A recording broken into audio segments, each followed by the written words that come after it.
and welcome to ReoCAD tutorial. Have you ever used the trim command with fence option? Yes, use this technique as an easier way to trim lines around odd shape objects. I can do this using trim command. Okay, let's start. Type tr enter in command line. Now here we command on. Then click on odd shape line and then press right click and press F fence.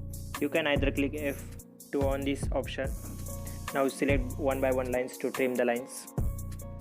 Now I have trimmed all the lines that have crosses fence. Okay, I have this another part. I would like to trim all the center lines to have same length. I can do this again using trim command. Select the circle and press enter. Now right click and choose the fence option. This option allows me to select objects to trim by drawing a line or fence that crosses the objects.